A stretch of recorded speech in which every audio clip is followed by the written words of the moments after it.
one thing you want to start thinking about is how can I keep this for myself? How can I get better? What am I doing differently? Or how is this person able to achieve this same result? And then how can I infuse that into my own reality? So I'm sad that people think that it will make you feel like you're not making much progress. No, it doesn't. You shouldn't be looking at it from the half empty perspective. Yes, 10 million to 150 million is a wild gap. You're saying times 15. I think that should be around like 1,500 percent increment, right? So you're like, oh no, I'm not doing. No, you're supposed to be looking at it like, how can I do this for myself? How can I ensure that I am doing better? How can I infuse this into my own life? Okay, funny thing is, this person might be in the healthcare sector, this person might be in an automobile sector, you might be in the oil sector, you might be in the fintech sector. So you want to now see, okay, where can there be like a confluence? Where can there be like an amalgamation? Where can there be like a joining whereby at the end of the day, everybody's happy, right? If I want to put it that way, and you're looking out for opportunities for growth for yourself, right? So it's pretty much it's this is going to be pretty much a short but very insightful conversation, and I'm super happy to be here. I think I've overflogged that because in the last 8 minutes I said that like twice. But we're going to talking about how you, as a person, how you can get better with your finances, how you can set yourself up for success, how this sort of conversation is going to lead you in the right direction to ensure that at the end of the day, you're doing well, you're moving further, even if you don't have everything that you want in the moment. You're able to like find, okay, what are those things that I'm currently doing that works for me? So I'm not sure everybody here knows me, even though I've seen like just one person that I really know, or that has actually listened to me before. So I'm just going to do a quick intro for like a minute. My name is Oluchukwu Chadika, and I am the founder of Your Personal Finance Girl.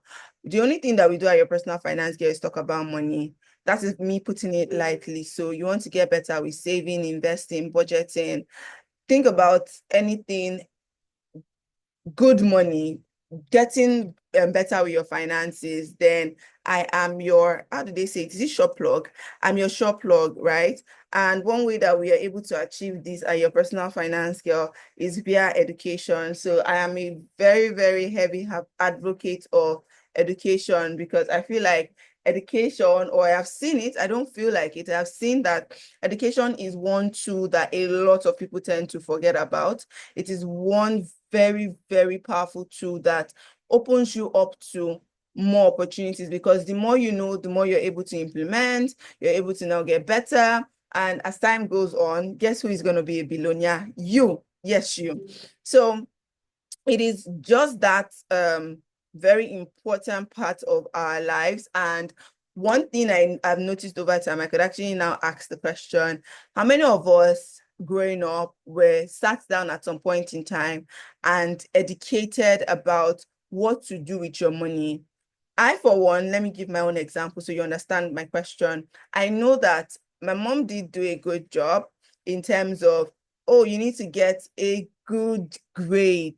You need to go to the, I started with Polytechnic. You go to the Polytechnic, go to the university, graduate with like a first class or whatnot. And then when you graduate, you're going to get an absolutely perfect job. You're going to be earning a lot of money, and that money is going to be for you. I can vividly remember my mom telling me that the money I'm going to be earning, she's not going to be privy to it. She's not going to be coming to ask me for money, because obviously she says she's going to be working for her own money, and that's what she does, right? But that was where my own education ended, right? Just get good grades and get a good job and you're good. I didn't get, when you're working, when you earn your first salary, save like 10 or 20%. Start stashing money away for the days that you will not eventually have to work. Okay, I'm back. I don't know where. Please, what did you hear last? Because I noticed that I got logged. Please, who was following? What was the last thing you heard me say?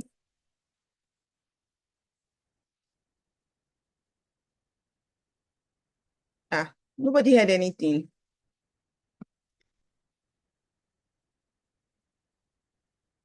Hi, guys. Was I speaking to myself? Nobody's responding. You were saying, I don't know if Okay, you can hear. yeah, I can hear you now. Yeah, please go ahead because I just want to read You were Ajui's. saying your mom was making money for herself and she doesn't have to receive anything from you. Oh, yes, yes, yes. So that was what she told me then. Like, okay, oh, my money is going to be my money. That is, her money is going to be our money. My own money is going to be my own money. And that was pretty much where my education for money ended, like from the house, right?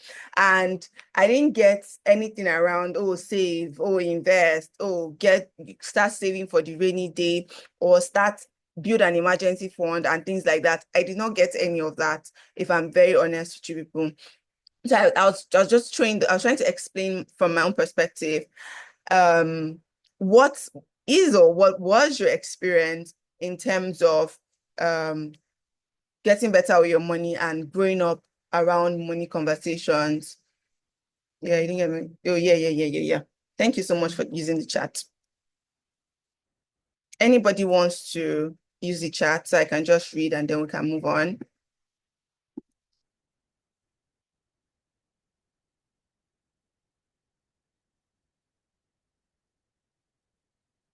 Okay.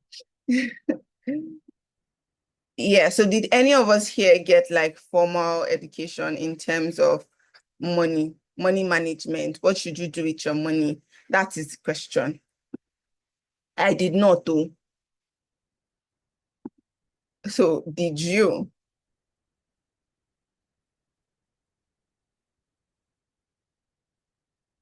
I never knew about any other form of saving aside using piggy colo. I didn't even give people one of how the reason why I would never use colo again was my colo got missing in my house. I'm the only one that was staying inside my room then.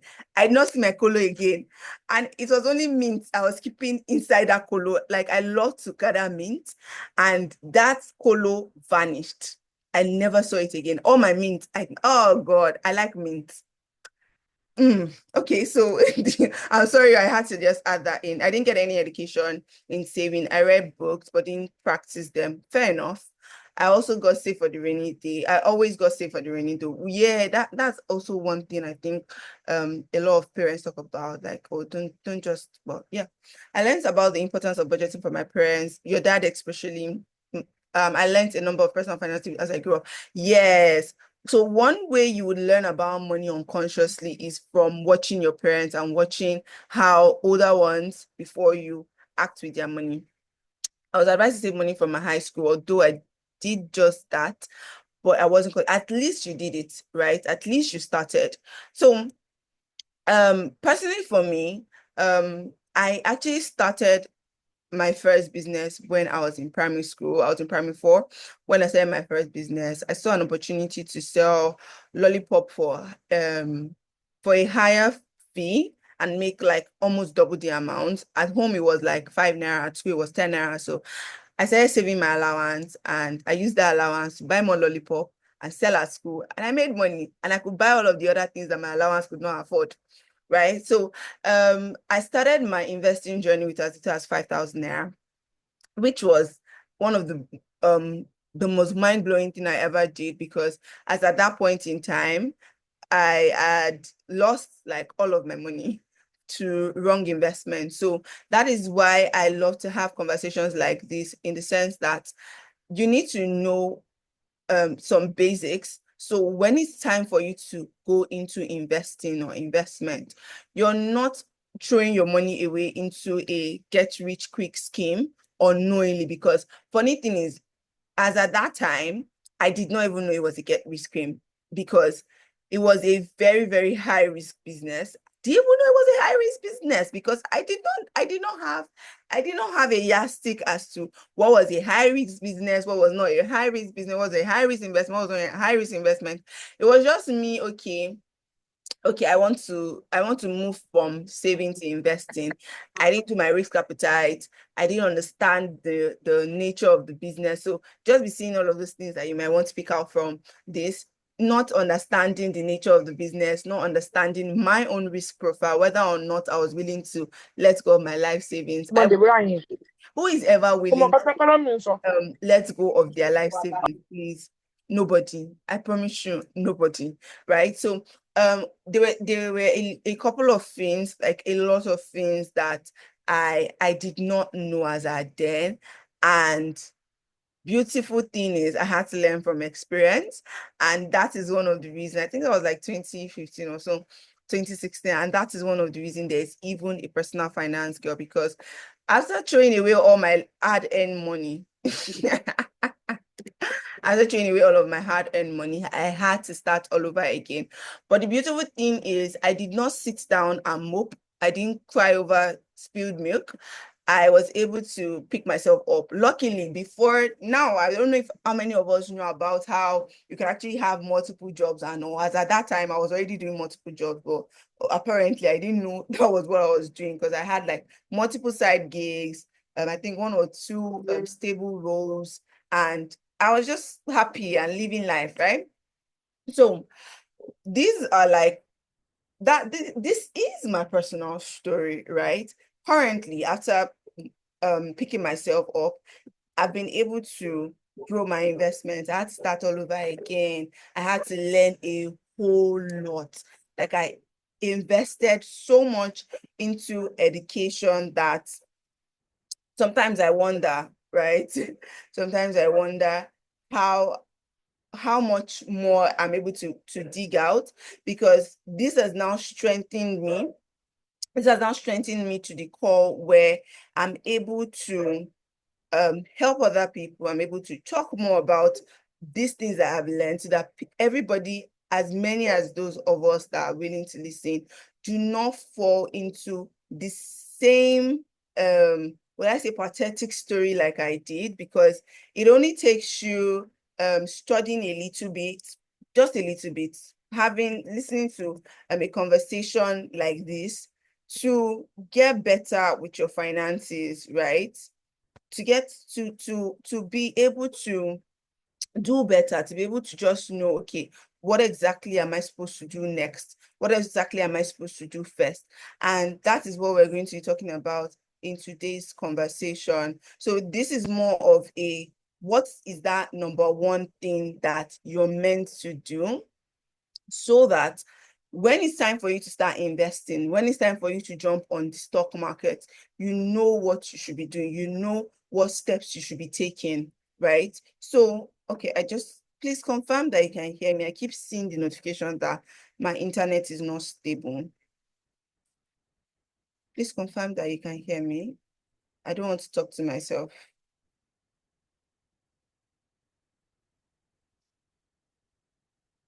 I don't know if I'm audible.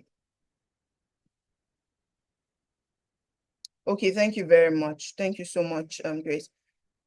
Okay, so now moving on to, okay, you've heard my story. You see that it's not like it is a straight line journey, or it was a straight line journey for me. There were still a couple of things that I had to learn by myself, right? There's still a couple of things I have to learn, because apparently the best way to go is by ensuring that you keep learning. And what are those five very important things that you need to know about the stock market before going into the stock market, before carrying your hard-earned money to go and say you want to become an investor? Because now you can see that to be an investor, you don't exactly need a lot of money, right? I said I started with 5,000. Currently, you can start with 5,000. In fact, if you want to do local, like only Nigerian, you can even start with 1,000 naira. That is how little you can start your investing journey, right? So, Just give me a quick, let me be sure. Yeah. So first things first, you need to understand yourself. Understanding yourself is one non-negotiable part of your investing journey, is one non-negotiable part of going into the stock market, right? So when you're thinking, oh, I want to earn more money, but I do not want to spend, I do not want to, what's the word? I do not want to work actively, right? I do not want to ensure that I am working actively to earn that money. One way for you to do that is through the stock market. So you see the way that you go to you go to the office, you work, you probably have a business, you earn from that. If you are investing in the stock market, right, you do not have to do anything other than hit the buy button or hit the sell button. That is how easy, that is, I'm telling you for free, that is how easy it is for you to grow using the stock market. That is how easy for you it is to earn from the stock market, right? So when you're thinking, okay, what exactly should I be doing? What exactly should I do with my money? How exactly can I move from point A to point B? One way you can do that, you see that plenty money I've been thinking about, that 9 0, 12 0, 10, 12, after 12 is what? Is it 15 zeros, right? That you want to earn? You can actually achieve that using investing through the stock market, right? So now, how exactly do you get started? How exactly do I get started?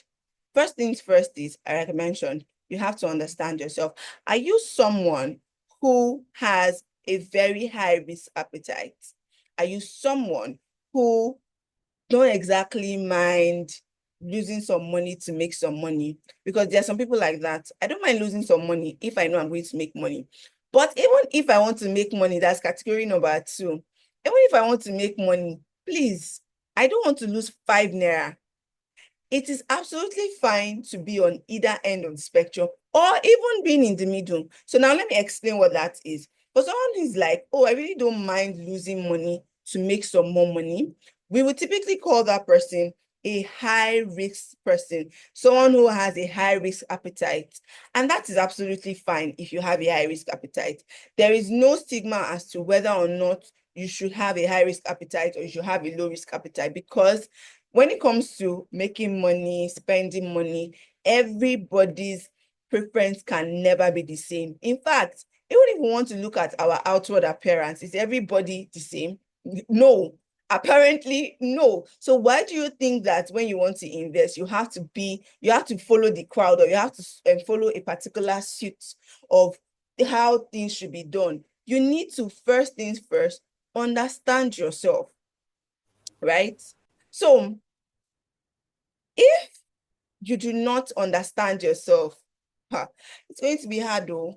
It's going to be very hard for you to be able to get the best out of your finances, for you to be able to get the best out of your your investing journey in general, because it means that if Peter says come, you're going to come. If um if what's it called? I'm trying to look for a name. If Sabi says come, you're going to come. If Popu says go, you're going to go. And that is not how it should be. Even though everybody is going to start as a beginner, you need to understand yourself. So now, first question is, do you understand yourself?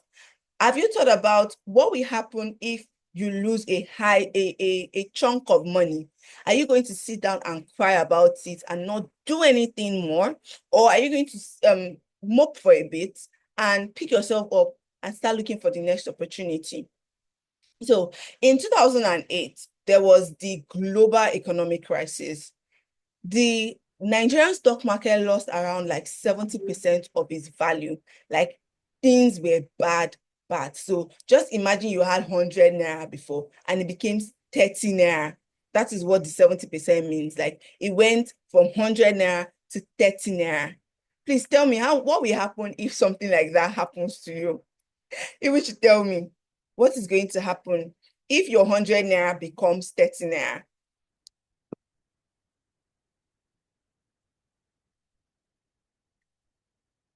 Let me see the chat.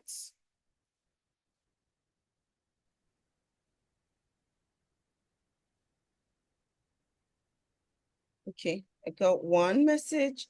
I will faint. So now, beautiful. Very perfect answer, because that now determines, or rather, that now helps you to see, okay, where you probably might fall into.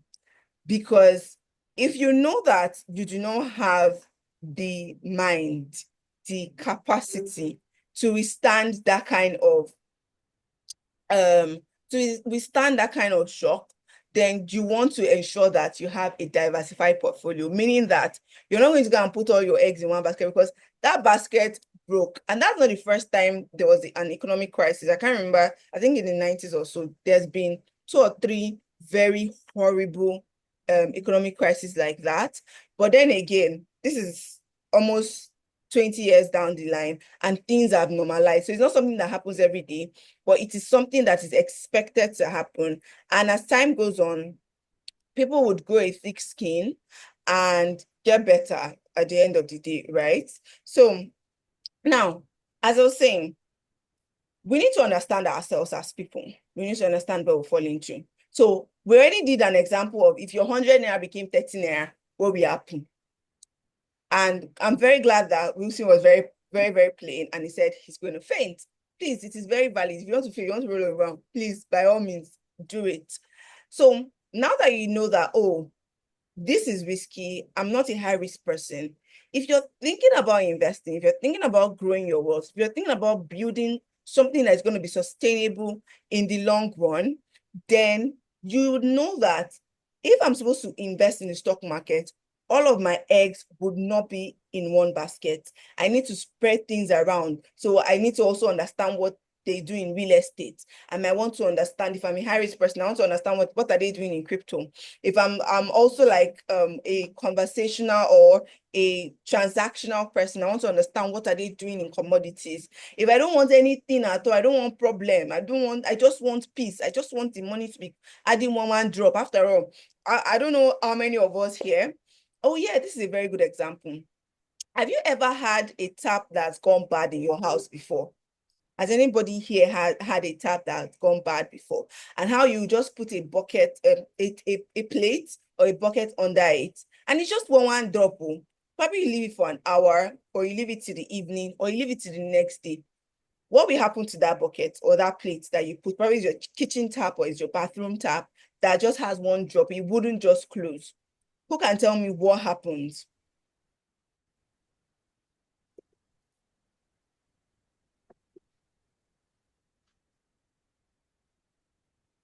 Uh,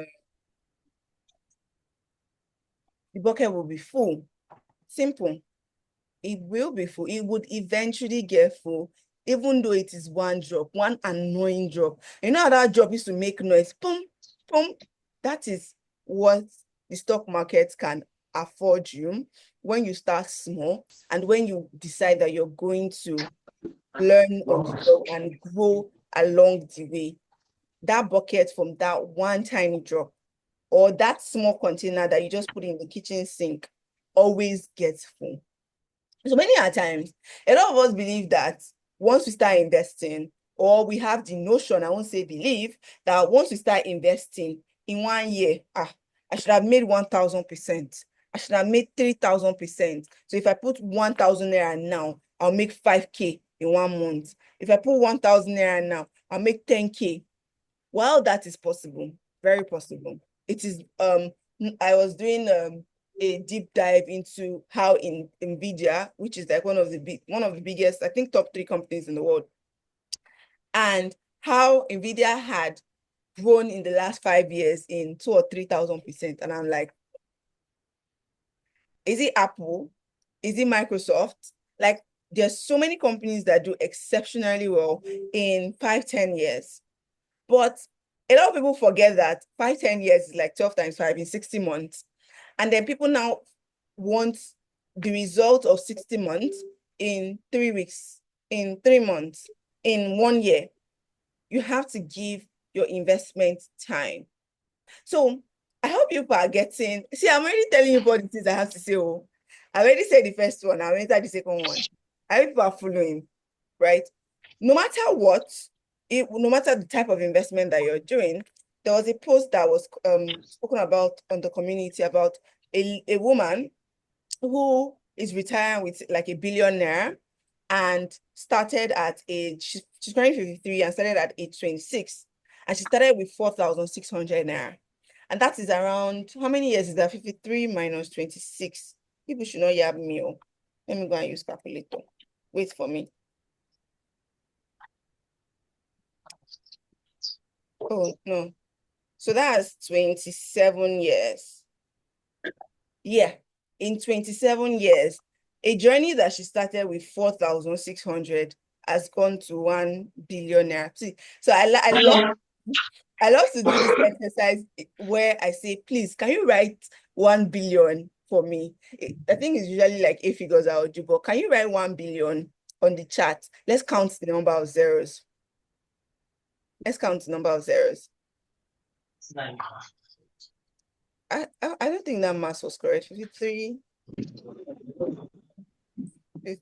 minus 26, 27 years.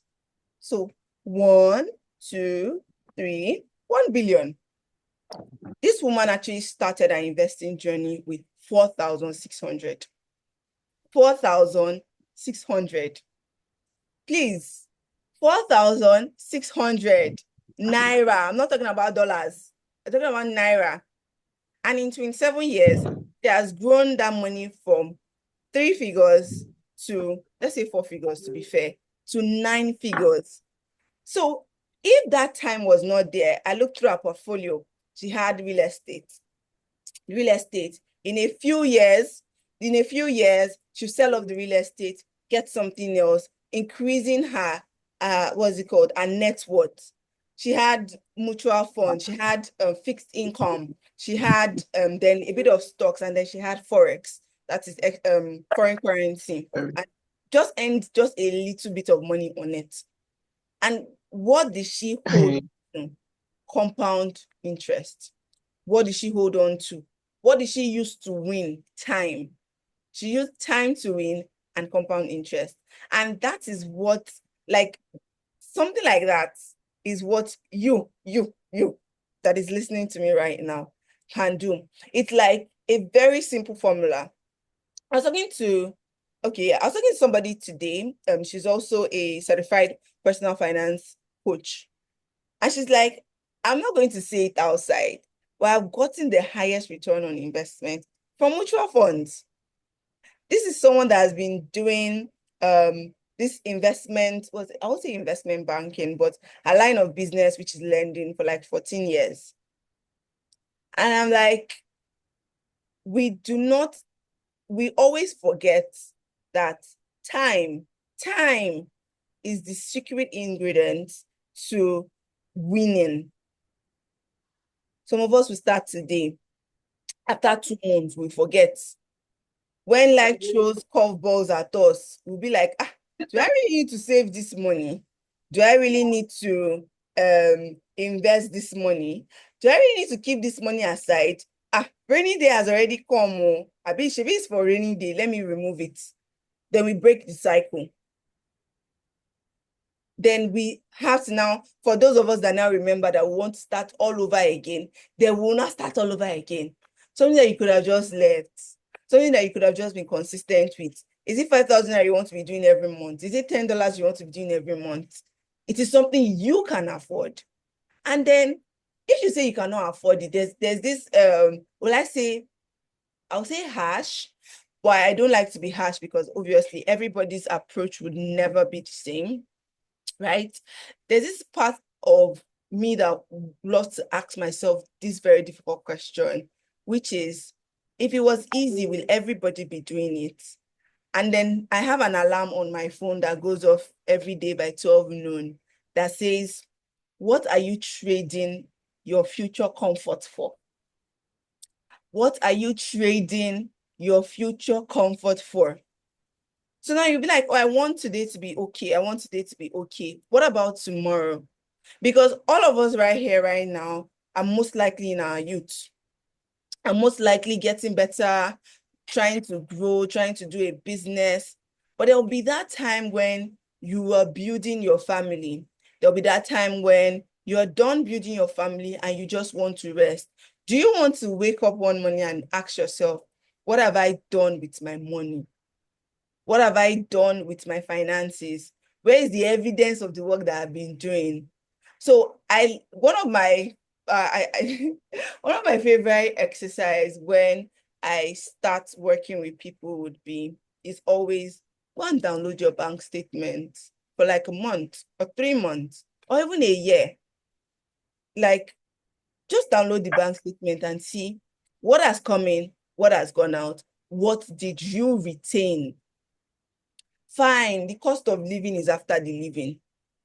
But if you do not hold your future into your own hands, it pretty much would be the same. So let me tell you a quick story about, I was reading this on Twitter. Was it yesterday or this morning? I don't think I've slept complete.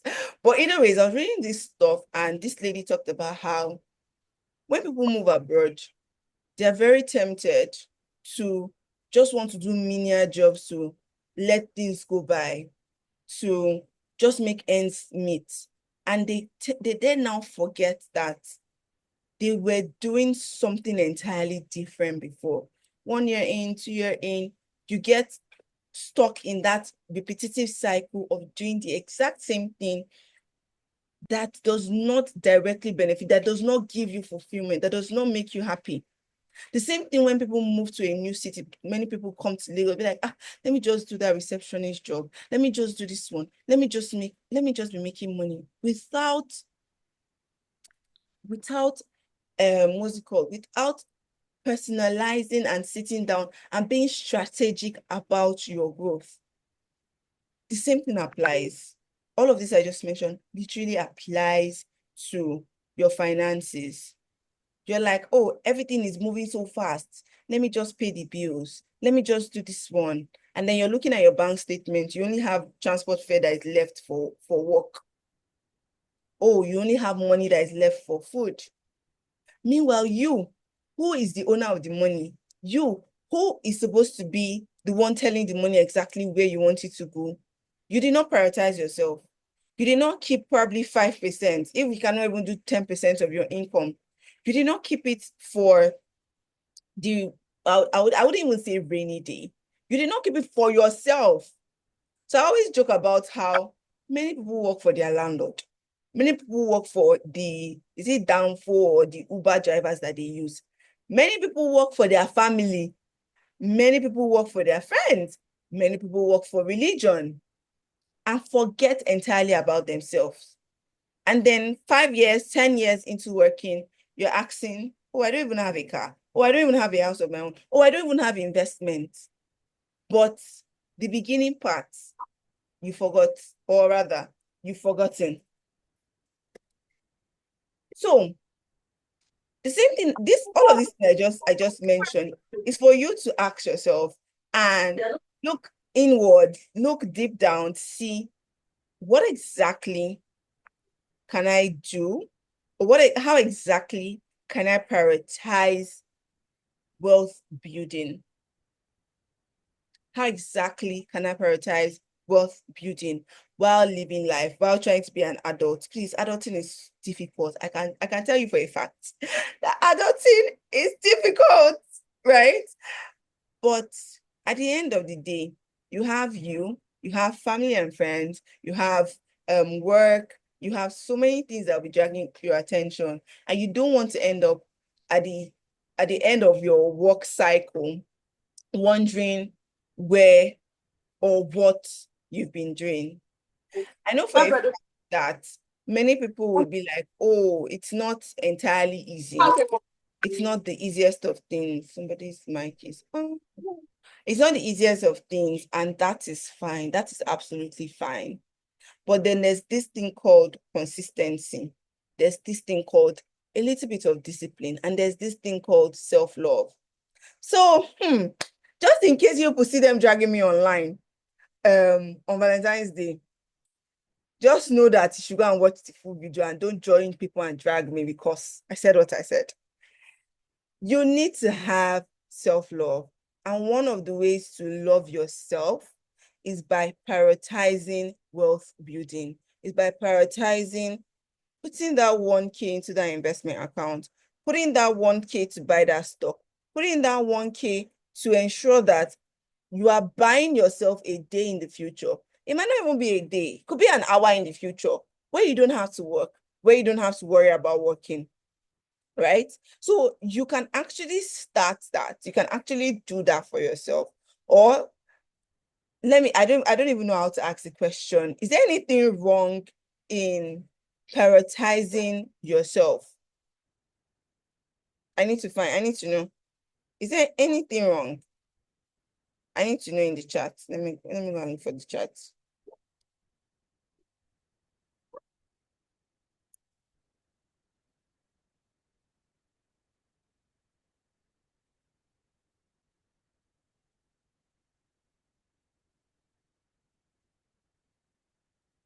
Nothing wrong. Grace says, well, I mean, you're among people that used to work for other people. It depends. So in this particular case, I'm driving specifically at paying yourself first. I'm driving specifically at prepping for your future. I'm driving specifically at ensuring that at the end of the day, right? At the end of the day, you can actually decide that, oh, I'm not going to be working for another 3 months and I'm going to be fine, right? I'm not going to be working for another 6 months and then you're able to take care of yourself. Oh, I want to stop active work at 50, at 60, without waiting for, what's it called? Without waiting for the old retirement age of 60 and 65. You're probably in your 20s, you're in your 30s, you're in your 40s, and you're able to gather wealth for yourself. And one of the simplest and the easiest formula to do that is through investing. And today we're talking about investing in the stock market, right? So I started with you have to understand yourself.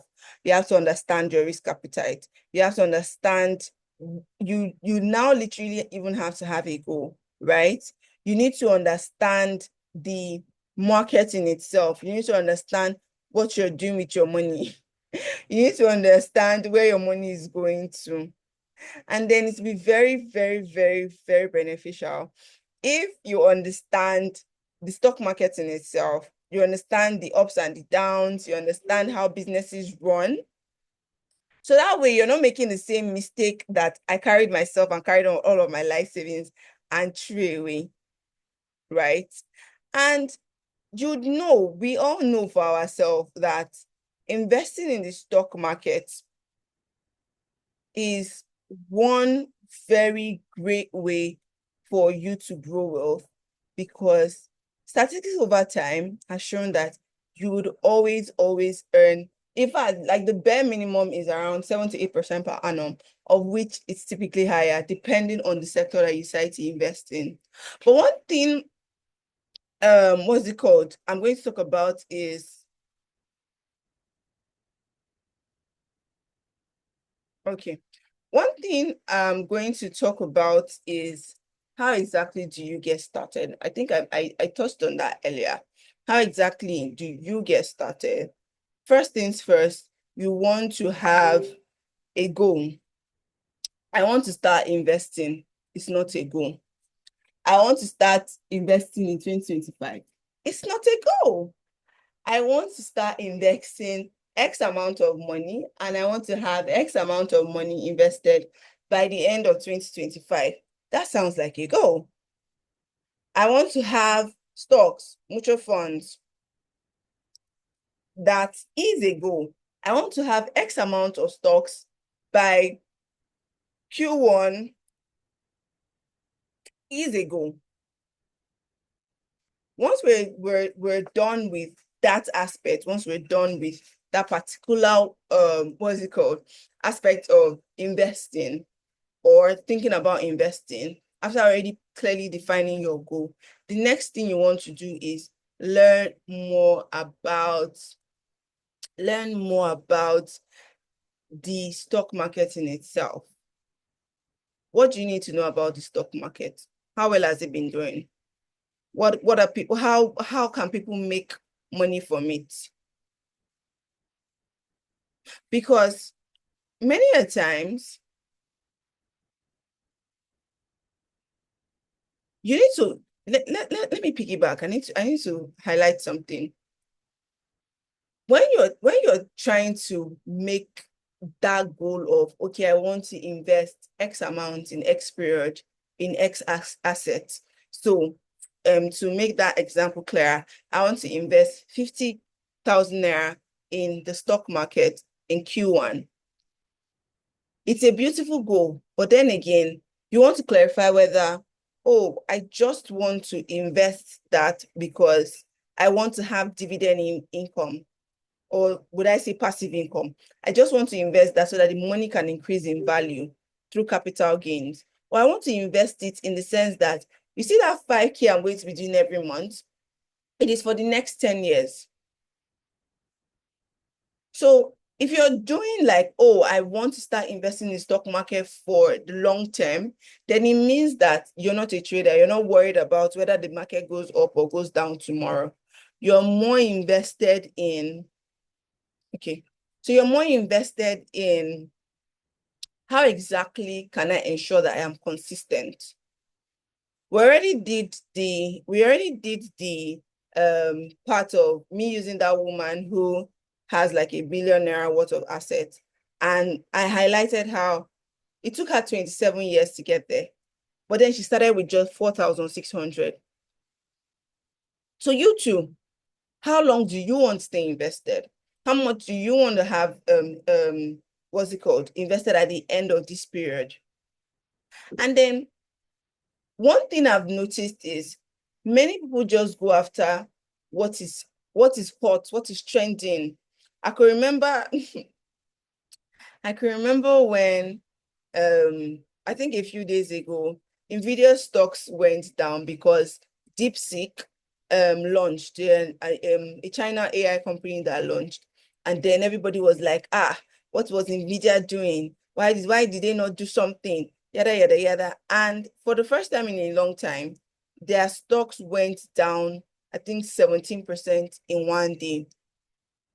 Many people who did not just many people who did not um understand why they were investing were like, oh, should I sell off? Should I sell off? You see the part where I said you need to have a very good understanding of what you're investing in. Because that way, even though Nvidia is going down and you already have a goal, if it is a long-term goal and you already did your you already have an understanding of what the company does, and you already have like a time frame and an exit strategy. It doesn't matter if they go down 17% in a day or 10% in a year. You're still going to stick with your plan. You're still going to stick with your goal for the for investing. So this is where I'll now say, if you're going to be investing, please do ensure that you are not going after the things that are raining. You have to have a good understanding of why you are investing and what you're investing in. So you want to focus on things like, what does this business do? Why should I invest in this business? How have they been doing over the long term? What are those things I want to look out for in terms of how they are making money? Right? And then another thing that you want to do is you now want to learn how to be able to know whether or not this stock is going to do good for the long term. So this is number 3. You're going to now check whether or not this particular thing I want to invest in is going to do good for the long term. So things that you would typically want to look out for would be things like, oh, is this company making money? So you're checking for their revenue, you're checking for their profits, their growth. You want to check about things like, oh, what is the competitive advantage of this company I'm going to be putting my money into? Do they have, are they the top in the industry? Do they have one thing that every other person does not have? Is the price reasonable? Because there's a way for you to check for the price. You could actually use a stock screener, whereby you can actually check whether a stock is perfectly priced. That is the P ratio of that stock. Oh, the price of the stock versus the cost of running the business, the price of the stock versus how they think they are going to earn in the coming year. And the higher the PE ratio, the higher bets that the company is putting on themselves. So you now want to check, okay, after checking this thing, is this price, does it look okay? And then another thing would be whether or not you want to go into passive income. Now, I said that you're also going to look at why exactly are you earning money, or why exactly are you investing in the first place. So a quick story would be, or a quick example would be, when I started investing, when I started investing again after losing money, I need to add that losing money part so people can know that if you don't do this right, you could be down, you could be playing yourself. And if you're able to implement all of these things I've mentioned, then you should have like a better edge, right? I was like, oh, one of my major problems a few years ago was data. And I'm like, when I start investing, I want my investment to be able to sort out some specific bills. And one bill I chose was, what's it called? My data. Okay, I want my investment to be able to pay my data bill. So currently, I do not spend money on my data. My investment, there's one already that sorts that out for me. So how exactly did I think about achieving that? I'm like, okay, what is going to give me interest consistently? What is going to give me passive income consistently? So you want to check, okay, do I want to go after stocks that's going to give me dividend? Or do I want to go after any other asset class that wants to give me dividend? Aside from capital gain.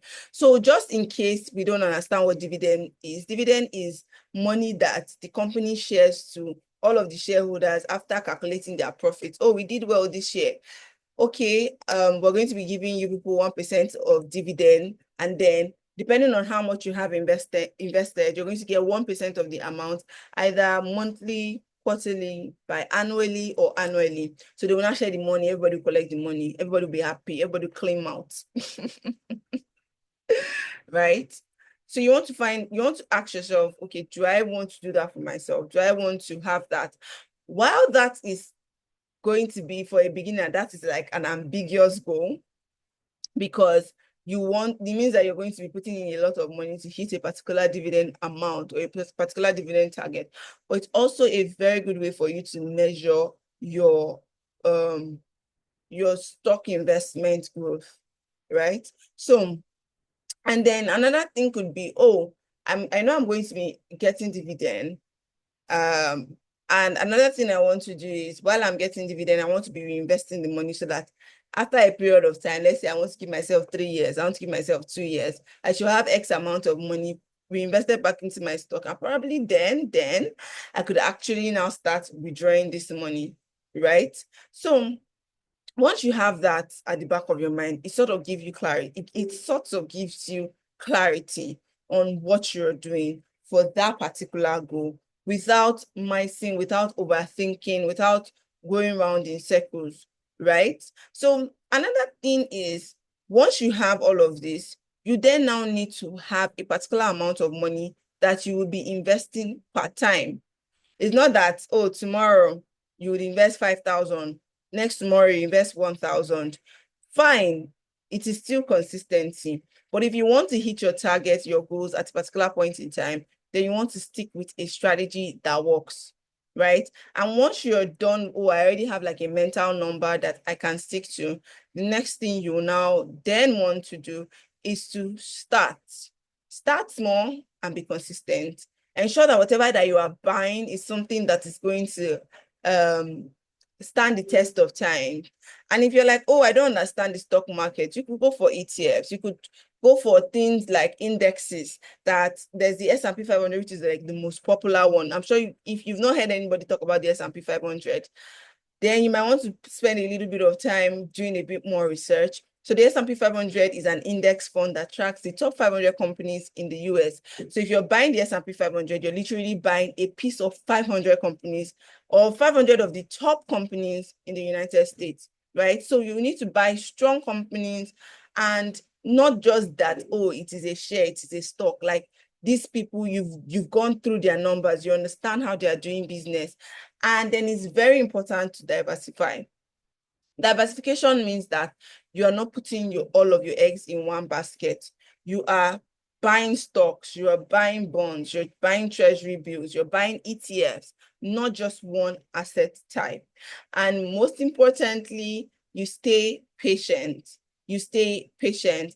And I don't know how many of us here would be ready to invest, but one thing that you can look at doing is downloading my free investing checklist. Let me see if I can get that. If you do not already have that, let me see. Swisseller.co, so that you can answer a few questions to know whether or not you are ready to jump on getting started with building your financial future, getting started with making a whole lot of money by just sitting down and just depositing a particular amount of money periodically, right? And then once you're ready to do that, you can actually start your investing journey. I can't say the exact amount I earn in dividend from my investment portfolio, but take it from me. Take it from me. If you have the foundations right, you follow through it, all of these things I've mentioned, in another 5 years, you have a very, very, very solid foundation whereby you can even be looking at another 10, 15 years, and then you're done with active work. So it means that you don't exactly have to go to work, you don't exactly have to do business, but you would be able to survive because you already set yourself up for success. And if you're not sure where you stand, I don't know if I'm going to allow for questions. If you're not sure where you stand, I would like to talk to you about a particular program that I do called the 21 Days Financial Fitness Challenge.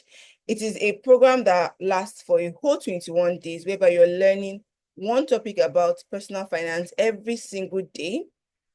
And in 3 weeks, you already have like your toolkit, your wall to your wall to get started with your investing journey, to get started with every other aspect of your life. So it is this particular program would list out from foundations to you doing actual investment to you then planning for retirement. So it's information that you would always rinse and repeat. Once you have it, keep it forever and you're good. So if you're interested in investing and you're not sure where to start, number one is starting from the foundations. And if you feel like you already have the foundations and you want to start investing, then I don't know what's stopping you. Or you want to like have like a one-on-one conversation to understand, okay, what am I supposed to do next? Then you can always reach out, right? I'm accessible. I'm on Instagram, I'm on WhatsApp, I'm here, right? So depending on where you are, one thing I'm going to ask you to take away from today's session is take action. No matter what, I already said download an investing checklist to know whether you're ready. If you think you're not ready and you're not even ready to even go download the checklist, get yourself the Financial Fitness Challenge. If you're like, oh, I'm already good with that, then get yourself a one-on-one whereby you can have actual conversation to find out what could be the bottleneck, and then you're good to go, right? So from all of this, I've mentioned, I think up to 10, actually, not 5. That 5 things that you can actually use to get started in your investing journey. And I'm very happy to answer questions because we started at 8:10 and it was supposed to be an hour mark. So I'm just 2 minutes behind schedule. So I'd love to answer any question that you might have, and let's see how that goes. Does anybody have any question for me?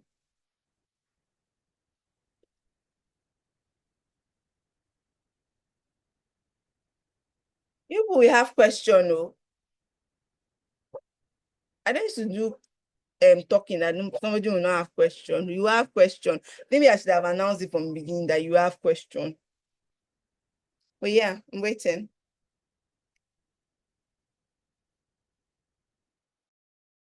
Okay, hi, Wilson. Do you want to unmute your mic or do you want to type?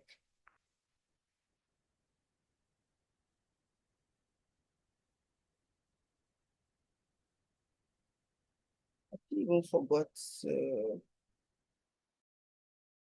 You can go ahead. I will read it out.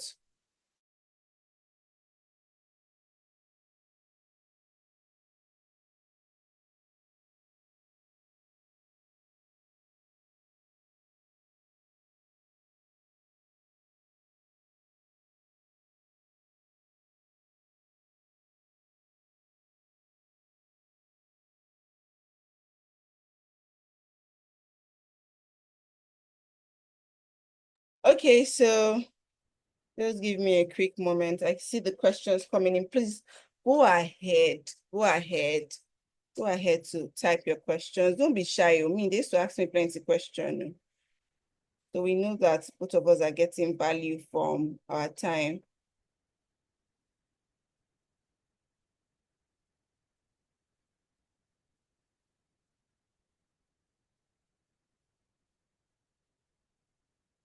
Okay, so I'm going to start reading the question. I want to do, actually forgot to go live on IG.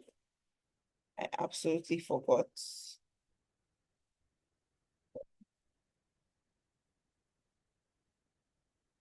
Okay, so I'm going to start with the very, very first one from Ajiri that says, between,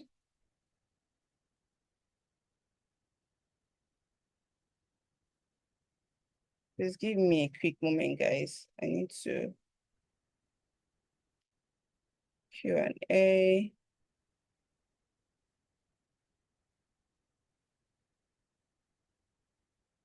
Okay, so Ajiri is asking that between mutual funds and stock, which will you advise a beginner with low risk to get started on? So since you've identified your risk appetite, it will be very nice for you to start with mutual funds so that you can understand how it works. So you'll be like, oh, when you read the stuff, you see, okay, you're going to get like 10% interest rate when you invest. But sometimes until you literally put your money in, until you literally get started, you might not really understand, right? So I typically love to advise people that you have to do an actual practical, like put in, it could be $5, it could be $10, it could be $1, right?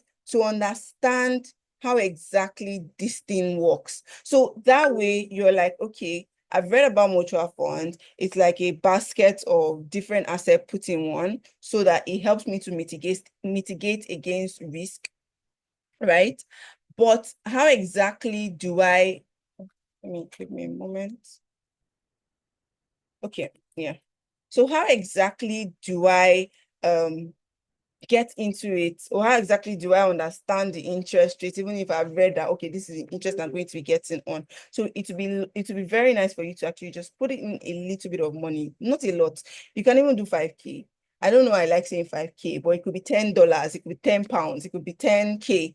But just start with something so you can have a better understanding of what this thing is talking about.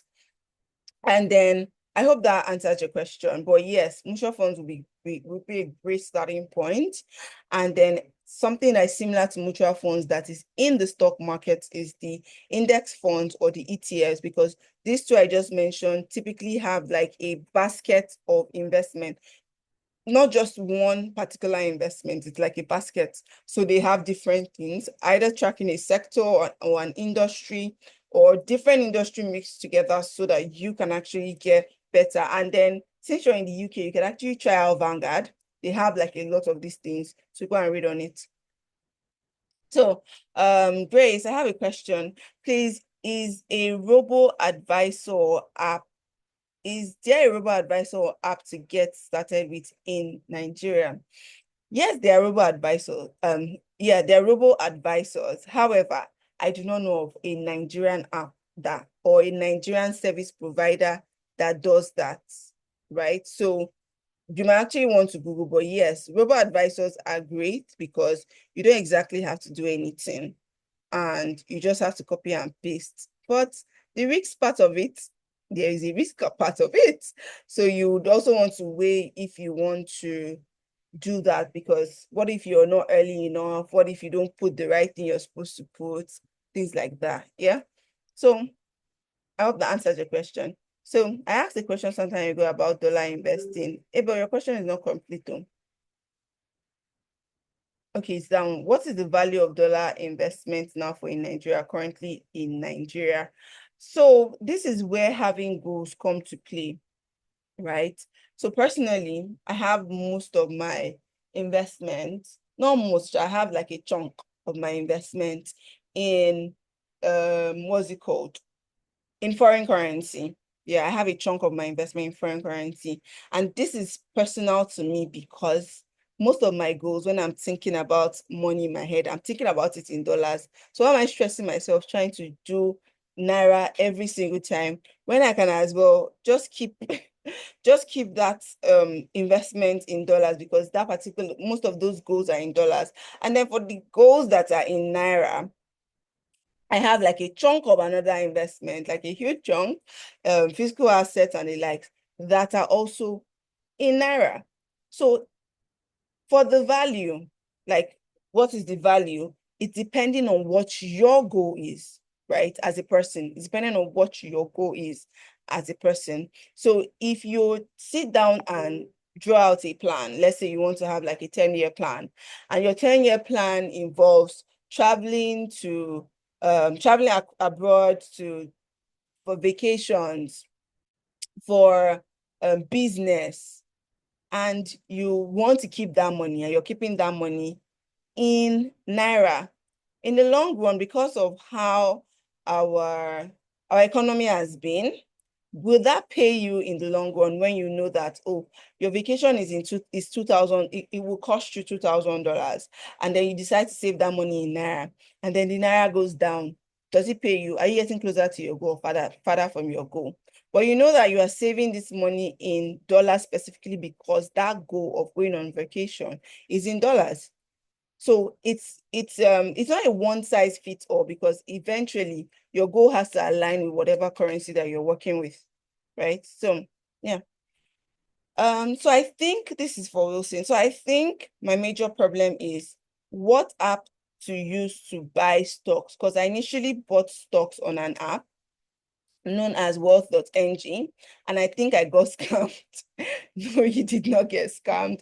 I think wealth.ng is still working. You can actually check, and if they are not working, they probably have transferred your stocks to another provider. So you just want to be sure that you understand how to use the app. So it's not just about migrating to another app, it's you also taking your time to go through the app and how it works, so that you are getting the best value. Because I can tell you, okay, you could use Trove, you could use Bamboo. These are like very popular. You could use Taka.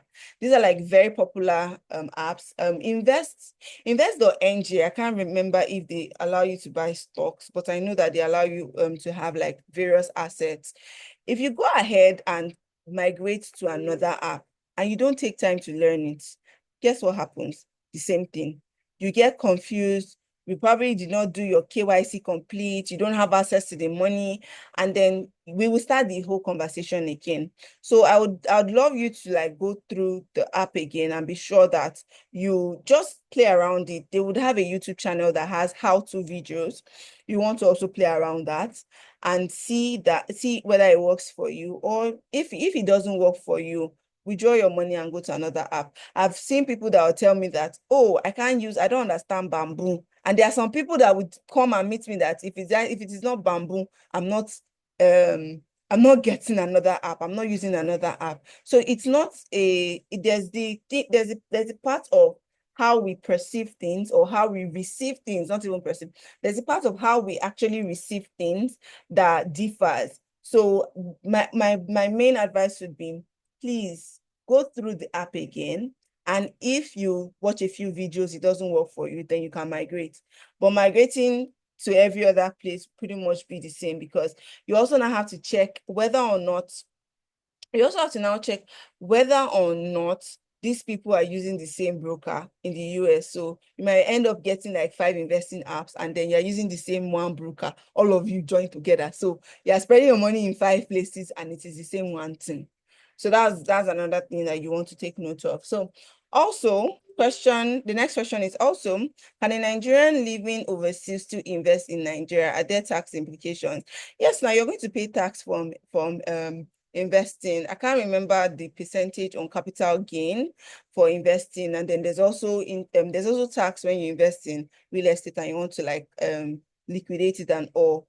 That is if you're an upright citizen that files everything that you do, yeah.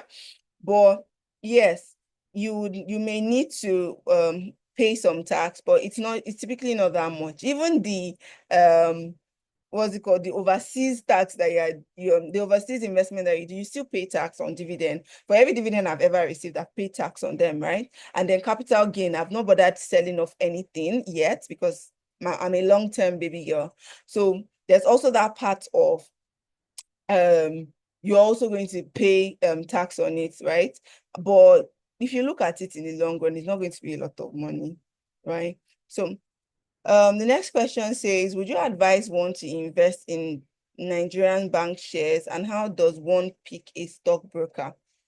This investing in Nigerian bank share thing, it's a personal decision, because if you were here from the beginning, you would have gotten the point where I said that it's important for you to have goals, and it's important for you to now ensure that those goals align with your risk appetite. So if I want to go and invest in bank shares or bank stocks, it's not about just investing in bank shares or stocks. At the end, I said you need to check whether this company is solid.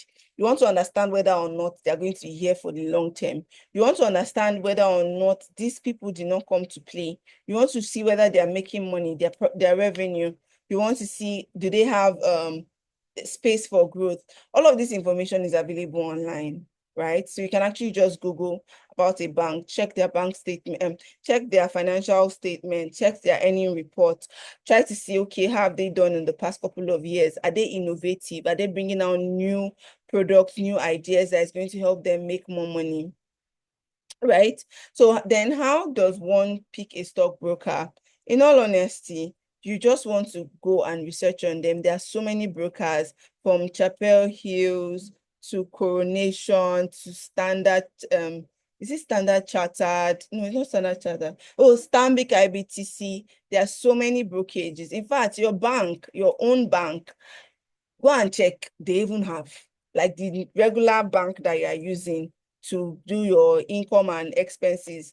They typically would have brokerages. So it's for you to see what services that they offer, what their charges are, and whether or not it aligns to you, because some of them also put their value system and yada, yada, yada. If it doesn't align to you, or rather, if it doesn't align with you, sorry about that. If it doesn't align with you, then there's no need for you to work with a business that does not align with your value system or does not directly benefit you in the same in the terms of their services that they charge, right? So yeah. So for the mutual fund, Carrywise or Standard Chartered, which do you recommend? You see this answer I just answered, Bernard, to Simi Lolua. It is the same thing. You want to check whether or not they align with you, their values, the interest rate that are available, and pick the one that works for you. So Grace says from Adri, please, speaking about compound interest, what platform or investment low risk in Nigeria can one venture into for long term? Say about consistent 5K in your words monthly, impute for years. So what platform or investment in Nigeria can one venture into for the long term? I'm still going to go back to, what is your goal? you want to do long-term investment. Why are you doing the long-term investment? So you see the example I gave around, oh, I have some particular dividend that pays my data bill. I actually have some investment that I'm now building for retirement. As you can see, I'm a baby girl, but I'm already planning for when I'm not going to be working. So that would help you to choose, okay, what investment what platform of investment do I do? So you see things like low risk. Examples of things that are low risk would range from mutual funds, things like treasury bill, government bonds. All of these things are investment that at the end of the day, you still need to follow through with this investment. You still need to monitor them at the end of the day. So let's say you want to go for some treasury bills or you want to go for some government bonds, and the tenor is you want to go for a 3-year tenor that's going to give you something around like, I don't know, 20%, 21%, 10%, 18%. After a period of time, you still need to come back and take out whatever you've invested and then reinvest it again. That is how the long-term thing will work. So if you're saying, oh, in Nigeria, I've already mentioned treasury bill, sorry, mutual funds, government bonds, all of these things are going to be very, very, what's it called?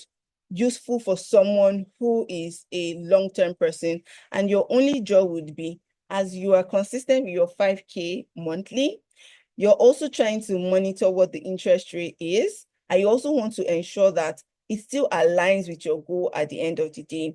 I don't know if I mentioned that there's something called an exit strategy. So when you're investing, you also would need to have an exit strategy. What does that exit strategy do for you? When you're investing, you want to know how long am I investing in this thing for. So if you want to buy a bond that is for 1 year, a 365-day bond, you know that at the end of 365 days, you're collecting your interest, you're collecting your capital, and then one next. If you want to invest in, will I say bonds? If you want to invest in, oh, I already said bonds. If you want to invest in mutual funds, how long do I want to keep it in this particular mutual fund? What is the content of the mutual fund? What is the current interest rate of the mutual fund?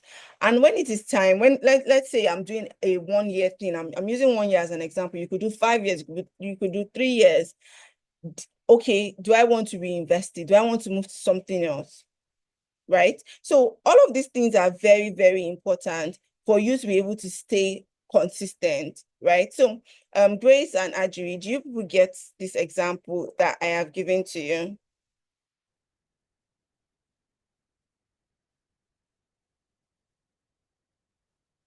Okay, Aquarium, you're welcome. Yes, thank you so much. So yeah, it was really nice having this conversation for the last 1 hour, 20 minutes. Right. Let me see. I think Abel just sent something in. The fluctuation in USD earlier was good for people who bought at 500 to 1,000. So what is the value of dollar investment now that there's relatively, see, it's still the same answer I'm going to give to you. Whether you buy dollar at 2,500 or you buy dollar at 120 naira. Why it seems that, oh, if I started earlier, I'll make more money, it will have favored me, and all of those things that we try to tell ourselves, right?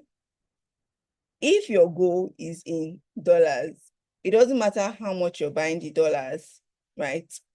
As long as you're putting your eyes on that goal, as long as you know whether or not you're going to be getting interest rates, then it's going to work for you, right? So you're looking at the naira value, the dollar value, you're more or less tilting more towards trading the naira. And that is where people talk about, no, do not invest in foreign currency. You're devaluing our naira, yada, yada, yada. If you're going to be looking at how much you bought it, how much you're selling it only.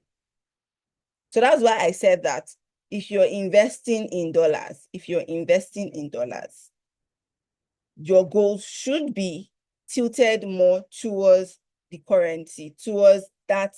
You could even be investing in pounds. You could be here in Nigeria and be investing in pounds. It's your choice. But ensure that the reason why you are doing it is because it aligns with your goals.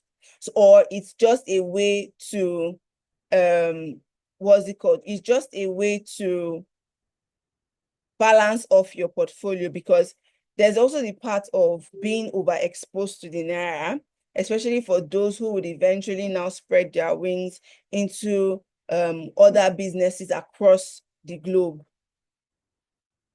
Yeah. So your comment is saying you're looking at it from the interest it can bring in. I'm not looking at it from the interest it can bring it. You're not getting it. I'm looking at it from, why are you investing in dollars in the first place? Why are you investing in foreign currency in the first place? That's the first thing you should be looking at. It's not about what's the price of the naira to the dollar is. It's just like saying that, oh, because I did not buy GTB when it was $17, 17 naira, I'm not going to buy GTB because it is 44 naira. I have lost out on the gains I would have gotten when it was 17 naira, and now it is 44 naira. I don't know if this example is similar. You can see that it's the exact same example you're giving to me. So because I didn't buy GTB when it was 17 naira, I'm not going to buy GTB now that it's 44 naira. If I know that I have looked at their financials, I have looked at, oh, they are innovative, I've looked at whether or not it aligns with my goals, I can go ahead and buy GTB, whether it is 100,000 naira per one share, or whether it is 10 naira per one share. So it's the same thing that now applies to when you're doing foreign currency. Why are you doing it in the first place? Not because YPFG says go and buy, save in dollars or invest in dollars, but why? There should always be that underlining why. Because one thing I always talk about, or a lot I think I love to talk about, is that if you don't sort out your why, when life starts doing turning on your own, when things start happening, you're going to just lose track. You're going to lose track of why. And that was the example I said, that you can just start investing, and at the second month or the third month, you'll be like, I'm tired. Let the money I've saved or invested come and save me. That kind of thing, right? I don't know if this is clear. And if you're not clear, I'm very happy to still expand on it. So somebody is on IG asking, is it okay to lock in your money for like a year for a 21%, or invest maybe in treasury bill or bond for a year with an interest of 21%? George, it's the same 21%. This is the same 21%. If you're locking your money for 21%, you're not going to have access to it. If you're putting your money in treasury bill, depending on the broker that you use, you're not going to have access to it. Fine, you can liquidate it, but you're going to be losing some value for liquidation. But it is still the same 21%. Does that answer your question?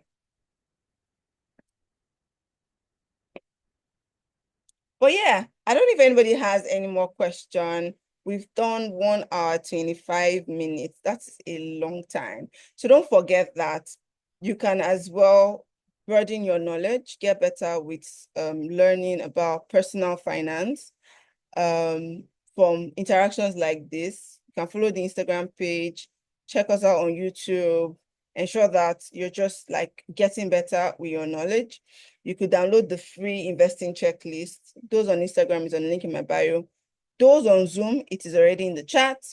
You can get yourself the financial fitness challenge, where you just have like a full blown ass course on on your financial found or a full blown course on your financial foundations in 21 days. So everything that you need to know, from goal setting, budgeting, investing, through the financial fitness challenge. If you're not sure where to start in terms of investing, in terms of what to do with your money, in terms of saving, your best bet is to get the financial fitness challenge. It is on seller.co/FFC, or I think it's on the link in my bio. I think I'll check. Or you can as well just join the community. We read books, we watch movies, right? Through the link in my bio. I think I'm going to send an email to those of us that registered. And yeah, I think that's pretty much it. So what's the best investment I can put on? What's the best what's the best investment I can put on for my son for 15 years? So I would say you can start from all of those things that those bank offers. There's First Bank, I think there's Stanbic or something like that. They have like these children funds that you can put your money in and then you get a particular interest rate. You can check that out. Or if you want to do it manually, you can actually just go. And now we watch in the community, we're watching film now, we're reading book. Oh God. Yeah, so back to this, you can actually get some solid ETFs or index funds and just be consistent with like, let's say $50, $100, and that would be almost a million by the time your baby is 15. That's if you're consistent though. So, another question. Sorry, I had an internet issue. I asked a question on how do I recover my investment in US stock if anything happens to Bamboo? I was off my investment. Oh no, I didn't even see your question. So, hi George. So, Bamboo is connected to something called Drive Wealth. Drive Wealth is a stockbroker. So, all of us, or those of us who use Bamboo, those of us who use Bamboo, actually have an account with Drivewell. So let's say Bamboo say they're not doing again, and you're like, well, what will happen to my money? What do I do? You can actually go and check for your account on Drivewell. When you check for your account on Drivewell, what then happens is you're able to assess your investment. You're able to see how much you've actually invested and all of the money, and probably just send an email and they're going to start processing it. And then you're like, oh, I don't believe you, I don't trust you. Just go online and check for Drivewell, send them an email and say, oh, my name is XYZ. Do I have an account with you? Can you send me details on that? They're going to send it to you. So I hope that answers your question, George. There's so many George that are asking questions tonight. But yes, this has been such an insightful one for me. I love having conversations around money, investment, and helping people get better with their finances in general. So, if you're not on the community, those of you on Instagram, run to the link in my bio right now and join the community. It is still free for now. I'm not sure what will happen in the next 1 week or in the next 2 weeks. So if you want to join us before anything happens, I think maybe before Rapture, and then it becomes paid, you want to do that right away. And I'm going to be seeing you in the next one. You all just gave me a bit of content idea, and I can't wait to implement them. So I want to believe we do not have any more questions. And this is why I say have a wonderful, wonderful evening. But wait. I didn't ask. How was the session? Did you get value for your time? Did I waste my time? Did you learn anything new? Oh my God, I absolutely forgot. Where's everybody? I want to know before leaving, did you get value for your time? Did you learn anything new? Do you feel empowered? Are you going to go and start investing now? Will you sit down and make yourself a drawing board? I'm not getting responses yet, though. I'm waiting. Let me see who is on here. So we have Alexander. On possible, I don't get this, Grace. On possible investment brokers, I do not understand what you mean by this. So it was enlightening. It wasn't a waste of time. I learned a lot too. Oh, you're amazing. Thank you. Thank you. Please give me my flowers. I deserve my flowers, by the way. It's not easy. Yeah. Oh, that's true. I was supposed to launch something. I have like a list. Let me see if I can sneak that into my to-do list, you guys will get it. If I can't, you won't. I'll try and sneak that into my to-do list. There's actually something that will be very useful for everybody. Oh, I came late though. Oh, sorry. I'm not sure I'm going to save the live, but there should be a recording of the session. I think I'm going to try and upload it. Yes, you are. You're the best. Oh, thank you. Oh, thank you. Yes, we did. I learned a lot. Ẹ ṣé o, ẹ ṣé púpọ̀. But yeah, have a wonderful night rest. It's already 10. Let me go and get back to my personal life. Goodbye, everyone. Except you have something to say.